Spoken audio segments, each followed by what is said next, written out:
All right, so hello students, welcome back to Quest Education. मैं आपका bio faculty अनुज sir. और आज जो टॉपिक हम लोग स्टार्ट कर रहे हैं that is platelets and clotting mechanism. Last दो लेक्चर में हम लोगों ने आरबीसी एंड डब्ल्यूबीसी बहुत अच्छे से समझ लिया था।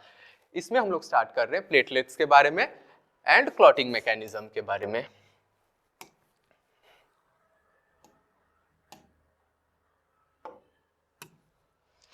तो चलिए स्टार्ट करते हैं। प्लेटलेट्स, देखो प्लेटलेट्स क्या होता है, ये समझो कि ये एक सेल है जिसका कि बहुत बड़ा न्यूक्लियस है, ठीक है। इसको हम लोग बोलते हैं, आई डोंट नो मैंने लिखा है, हाँ, megakaryocyte. Megakaryocyte. Mega means क्या? Big, right. मेगा मीन्स क्या? बिग। कैरियो, कैरियो वर्ड हम लोग किसके लिए यूज करते हैं? न्यूक्लियस के लिए यूज करते हैं। Nucleus, cyte means cell. तो मेगा कैरियोसाइट का ही फ्रेगमेंट्स, मतलब मेगा कैरियोसाइट का ही जो फ्रेगमेंट्स है उसी को हम लोग क्या बोलते हैं? प्लेटलेट्स बोलते हैं, ठीक है। उसी को हम लोग क्या बोलते हैं? प्लेटलेट्स, प्लेटलेट्स बोलते हैं। तो प्लेटलेट्स का जो नंबर है दैट इज 1.5 टू 3.5 लाख पर एमएम क्यूब ऑफ ब्लड। इसका लाइफ स्पैन आपका अप्रोक्सीमेट 7 डेज के आसपास है। इसका रोल क्या है? ब्लड क्लॉटिंग में हेल्प करना। जैसे कि आपको कहीं पे चोट लग गया, राइट, कुछ टाइम के बाद आप देखोगे कि वहां पे एक ब्लैक कलर का कुछ थ्रेड लाइक ये क्लॉट बन जाता है। वो कौन करवा रहा है? आपका प्लेटलेट्स ही करवा रहा है। अगर इसका अमाउंट कम हो गया तो आप में क्लॉटिंग मैकेनिज्म नहीं होगा और ब्लड क्लॉट नहीं हो पाएगा, तो आपका खून जो है वो बहता ही रहेगा, बंद ही नहीं होगा, ठीक है। तो this was all about platelets. अच्छा, ये दो चीज बहुत इंपॉर्टेंट है इसमें। देखिए, एक ब्लड में से जितना भी ब्लड है उसमें से सारा ब्लड सेल को आप माइनस कर दीजिए। ब्लड सेल जैसे कि आरबीसी, डब्ल्यूबीसी, प्लेटलेट, सब चीज को आप माइनस कर देंगे तो आपके पास जो सिर्फ बच जाएगा लिक्विड पार्ट, वो क्या हो जाएगा? आपका प्लाज्मा हो जाएगा, ठीक है। अब प्लाज्मा में भी, प्लाज्मा को अगर आप थोड़ी देर के लिए छोड़ देंगे तो उसमें क्लोटिंग प्रोटीन एक अलग होता है और एक सीरम वो अलग हो जाता है। तो प्लाज्मा में से अगर आप क्लोटिंग प्रोटीन को हटा देंगे तो क्या बच जाएगा आपके पास? सिर्फ सीरम बच जाएगा, ठीक है। So this was about platelets.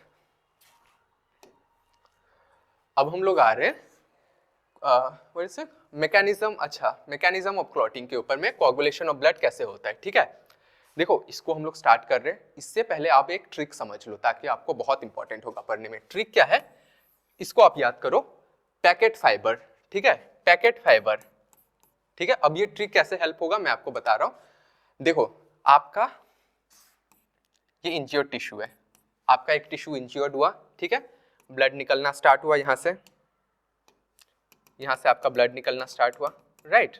तो जब आपका ब्लड निकलना स्टार्ट हुआ तो प्लेटलेट्स क्या करता है उस टाइम पे? प्लेटलेट्स रिलीज फैक्टर, प्लेटलेट्स जो है कुछ फैक्टर रिलीज करेगा। वो फैक्टर क्या करेगा? थ्रोम्बोप्लास्टिन को एक्टिवेट कर देगा। क्या करेगा वो? थ्रोम्बोप्लास्टिन को एक्टिवेट कर देगा। थ्रोम्बोप्लास्टिन क्या करेगा? थ्रोम्बोकाइनेस को एक्टिवेट कर देगा, ठीक है। थ्रोम्बोकाइनेस क्या करता है? प्रोथ्रोम्बिन को थ्रोम्बिन में कन्वर्ट कर देगा, और ये करने के लिए कैल्शियम आयन का जरूरत होता है, ठीक है। अब थ्रोम्बिन क्या करेगा? थ्रोम्बिन सॉल्यूबल फिब्रिनोजेन को फिब्रिन में कन्वर्ट कर देगा, तो वो थ्रेड लाइक जो होता है वही आपका क्लॉट बन गया, ठीक है। अब इस ट्रिक का क्या काम हो गया इसमें? देखो, थ्रोम्बोप्लास्टिन, थ्रोम्बोकाइनेस, प्रोथ्रोम्बिन, आप कंफ्यूज हो जाएंगे, राइट। तो इससे आप याद करो, देखो पैकेट, देखो जो जो कैपिटल लेटर में लिखा हुआ है, पी, के एंड टी, राइट। तो पी से फर्स्ट में क्या आ जाएगा आपका? थ्रोम्बोप्लास्टिन, ठीक है, के thrombokinase, okay, and T thrombin, ठीक है। तो उसके बाद फाइबर, लास्ट में क्या आ जाएगा आपका? फिब्रिन। तो ये इससे आप याद कर सकते हो, राइट। बोलो मेरे साथ एक बार, क्या क्या होता है जब भी आपको कट लगा कहीं पे तो आपका प्लेटलेट्स एक्टिवेट हो गया। प्लेटलेट्स ने क्या किया? कुछ फैक्टर रिलीज किया। वो फैक्टर क्या करता है? आपका थ्रोम्बोप्लास्टिन को एक्टिवेट कर देता है, ठीक है। थ्रोम्बोप्लास्टिन किसको एक्टिवेट कर देगा? थ्रोम्बोकाइनेस को एक्टिवेट कर देगा। थ्रोम्बोकाइनेस की वजह से क्या हो जाएगा? ये दोनों इनएक्टिव स्टेट में रहते हैं, प्रोथ्रोम्बिन और फिब्रिनोजन, ये दोनों इनएक्टिव स्टेज में रहते हैं। तो इनएक्टिव से पहले इनको एक्टिव में लाना पड़ेगा, तभी ये लोग क्लॉटिंग मैकेनिज्म में रोल प्ले कर पाएंगे, ठीक है। तो आपका थ्रोम्बोकाइनेस क्या करेगा? प्रोथ्रोम्बिन को थ्रोम्बिन में कन्वर्ट कर देगा। अब ये करने के लिए आपको कैल्शियम आयन का जरूरत होता है, और थ्रोम्बिन क्या करेगा? फिब्रिनोजन को फिब्रिन में कन्वर्ट कर देगा। And this is was about clotting mechanism, ठीक है।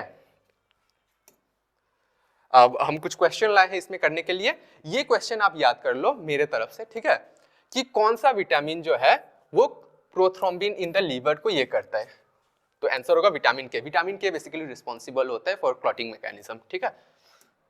नेक्स्ट क्वेश्चन है final step of blood clotting involve, इसमें से फाइनल स्टेप क्या है? Conversion of thromboplastin to fibrinogen. No, ये तो फाइनल स्टेप नहीं था ना, फाइनल स्टेप क्या था आपका? फिब्रिनोजेन से फिब्रिन बनना, यही था आपका फाइनल स्टेप, राइट? राइट। ये assertion एंड रीजनिंग टाइप हम लोग लाए हैं कि calcium ion is required in the clotting process. Yes true, this is true, ये assertion करेक्ट है। अब इसका रीजन पर हो क्या है, ठीक है? रीजन में क्या बोला है कि calcium ion activate conversion of fibrinogen to fibrin. क्या ये रीजन करेक्ट है?